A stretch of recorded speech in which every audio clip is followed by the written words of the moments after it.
नमस्कार. आज सहज सुगरणमध्ये आपण पाहणार आहोत मेथीची खस्ता खमंग पुरी.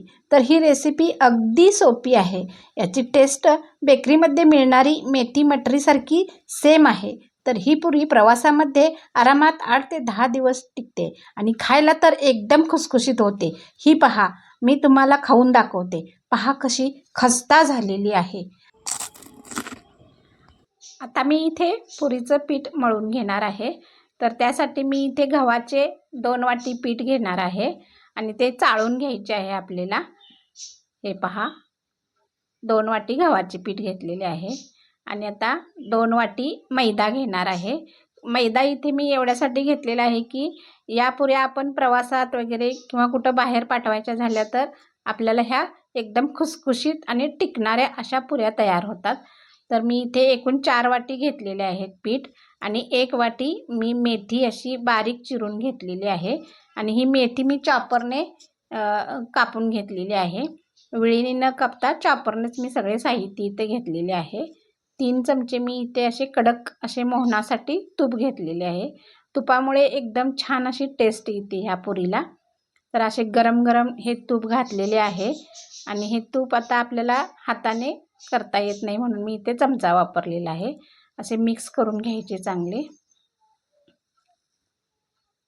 आता ही 5 ते 7 मिरच्या आहेत इथं मी घेतलेल्या हिरव्या मिरच्या.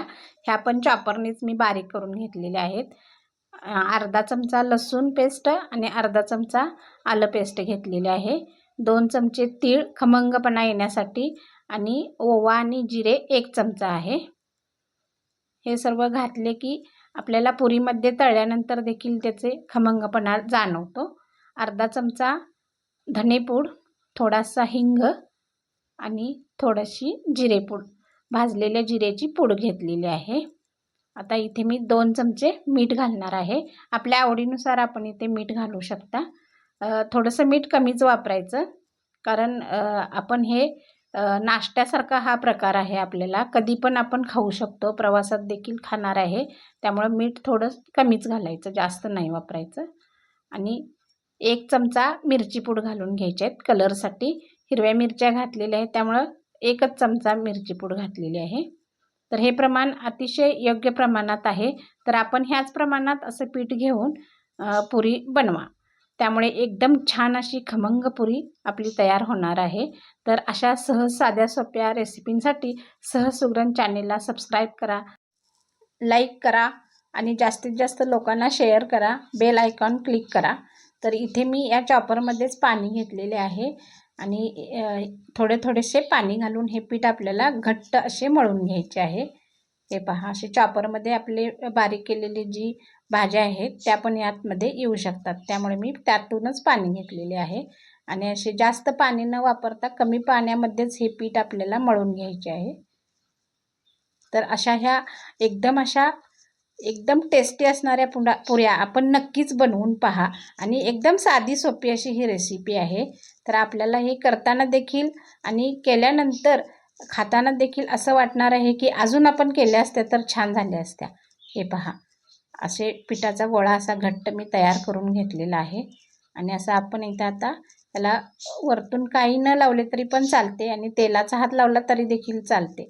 आता मी इथे ही 10-15 मिनटे रेस्ट घेण्यासाठी इथे मी झाकून ठेवणार आहे हे पीठ आणि 10-15 मिनटांनी आपण नंतर पुऱ्या करायला घ्यायच्या आहेत. जास्त पण वेळ हे पीठ असे ठेवायचे नाही, 10-15 मिनटं बस आहेत.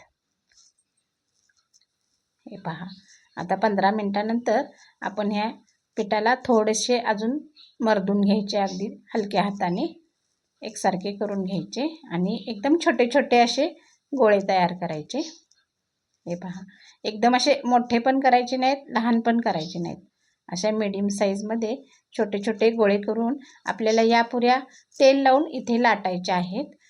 पिठाने लाटायच्या नाहीत कारण पीठ लाटले तर आपल्याला हे पीठ तेलामध्ये ह्या पुरीचे असते ते सुटते आणि तेल आपले खराब होते आणि ते नंतर आपल्याला या पदार्थावरती दिसते. तर इथे मी पीठ न वापरता तेल लावूनच अशा थोड्याशा मीडियम साईजच्या, एकदम पातळ पण नाही आणि एकदम जाड पण नाही, अशा पुऱ्या करून घ्यायच्या आहेत. आणि ह्या पुऱ्या आपल्याला इथे फुगून द्यायच्या नाही आहेत. तर त्यासाठी इथे मी काटा चमच्याने असे टोके मारून घेणार आहे. मग आपल्या ह्या पुऱ्या न फुगता एकदम अशा खस्ता आणि खुसखुशीत होणार आहेत. हे पहा, या आकारामध्ये मी करून घेतलेल्या आहेत. आपल्याला अजून ह्याच्यापेक्षा मोठ्या हव्या असल्या तर थोडासा मोठा गोळा घेऊन आपण बनवू शकता या पुऱ्या.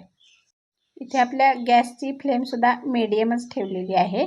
मीडियम गॅसवरती ह्या पुऱ्या अशा अगदी हलवून अशा तळून घ्यायच्या आणि आपल्या ह्या टोके मारल्यामुळे पुऱ्या फुगत देखील नाहीत आणि एकदम खस्ता अशा होतात ह्या पुऱ्या.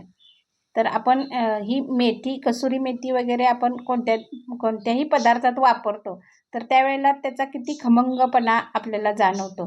तर इथे आपण ओली मेथी घातलेली आहे.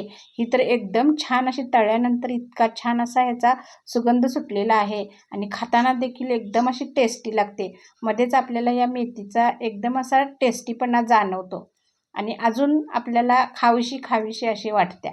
मुलांना देखील शाळेमध्ये डब्यामध्ये आपण ह्या करून देऊ शकता, कारण लहान मुले मेथी खाण्यासाठी जराशी नाराज असतात. तर अशा प्रकारे ही पौष्टिक अशी पुरी आपली बनते मेथी घालून. ही पहा किती छान दिसते पहा. याच्यावरती तीळसुद्धा असे तळलेले एकदम छान दिसतात बघा.